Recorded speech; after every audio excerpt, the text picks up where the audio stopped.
It's a private firm hired by the U.S. government and major corporations to monitor terrorist activities on the web.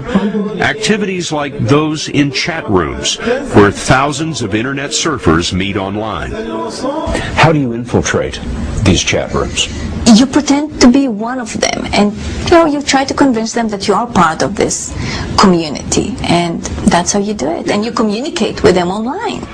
We are live right now on one of the most important jihadi message boards. She logged on to a jihadi website to show us. This is MySpace for terrorists. MySpace for terrorists. We were amazed at how many others were online with us. Here it tells you that there are 17,869 members on this forum. Do we believe that? Yes. Yeah, this is just information that the server provides. Katz's Arabic-speaking staff sometimes sees terror operations in the making. It happened just in April that one of the most important members of the forum was going to commit his suicide operation. He posted a message saying, "This is the last time I'm communicating with you, my turn had arrived." And to us it was an indication that he's going on his suicide operation. Did you ever see him again? We were able to track down his IP address, meaning identify the location that he was signing in with his computer, and contacted the officials in his jurisdiction, and they actually arrested him as he was boarding on a plane to Afghanistan. How can a website convince someone to kill themselves?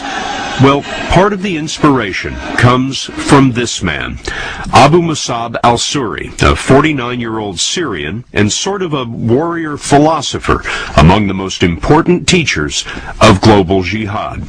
His message is, let's understand what kind of a jihad we want. And he basically laid down the strategy of Al-Qaeda. He laid it down in a 1,600-page encyclopedia, The Call for Global Islamic Resistance, which he wrote while running a training camp in Afghanistan. What's he talking about here? It's all about guerrilla warfare, who to target, what kind of, how you set up your targets. Al-Suri videotaped 15 hours of lectures. He urges students to study bomb making and calls for killing on a grand scale. He's a powerful influence on the web today, even though he's been in U.S. custody since 2005. But al-Suri was arrested. Who cares? What do you mean, who cares? For the jihadist, it really does not matter at this stage. He did what he needed to do. When 9/11 happened, his training camp was destroyed. He retired.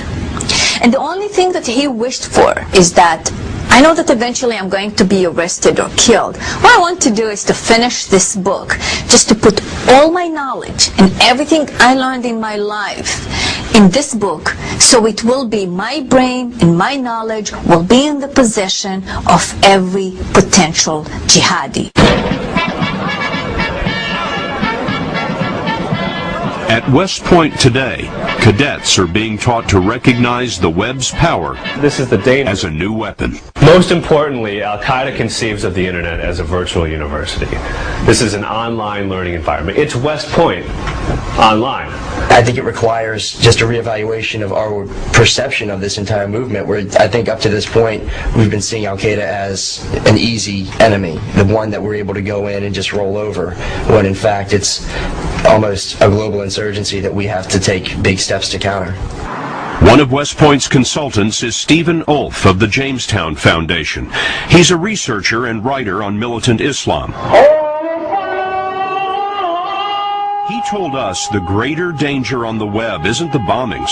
It's a much wider scheme to hijack Islam itself. What they're dealing with is a massive battle for Islam, for the hearts and minds of Islam, of Muslims. In Britain, authorities say the websites are creating terrorists at home, and Ulf says the approach to a new recruit goes something like this. They throw a bomb into his mental universe. They throw a bomb into it and shatter it. And then they say, right, here's how we're going to reassemble these fragments. You're not a proper Muslim, but here's how you can be a proper Muslim. That's how they argue it. And they say, and you're not a proper Muslim, nor are your parents. Very important implication there. If your parents aren't proper Muslims, if the sheikh at the local mosque isn't a proper Muslim, what are you doing obeying them? What are they told a proper Muslim is? Well, once they've softened him up and he's now in free fall, they say, this is your identity, we're going to put the J back into Islam. It's jihad. In January, several suspects were arrested in Britain in a plot to behead a soldier and put the video on the web. An elder from the local mosque had this to say. We never taught him like that, how he become. Then we find out he have his friend somewhere on the internet. The effort to radicalize Muslim youth has gone corporate with jihadi media organizations. One called As-Sahab is a production studio for Osama bin Laden and his deputy, Ayman al-Zawahiri. Another, the Al-Fajr Media Center, turns mayhem into music video. What you're dealing with Al-Fajr is a small number of individuals who have organized themselves into a tight network. They trust each other, and they've developed a really good distribution system. So the material propagates and gets published all over the internet fast. I mean, it's a really remarkable thing to watch. You know, when I mentioned Al-Fajr, your eyes lit up. Why? Well, Al-Fajr took the system of content distribution that, for example, Irhabi 007 was involved in, and really made a system out of it. Now they are able to distribute, touch of a button, anything they want, anywhere they want. This is unheard of in history. We're witnessing this ideological war on our own desktops. General John Custer sees this as one of those moments in history when innovation changes warfare, like tanks in the First World War and atom bombs in the Second.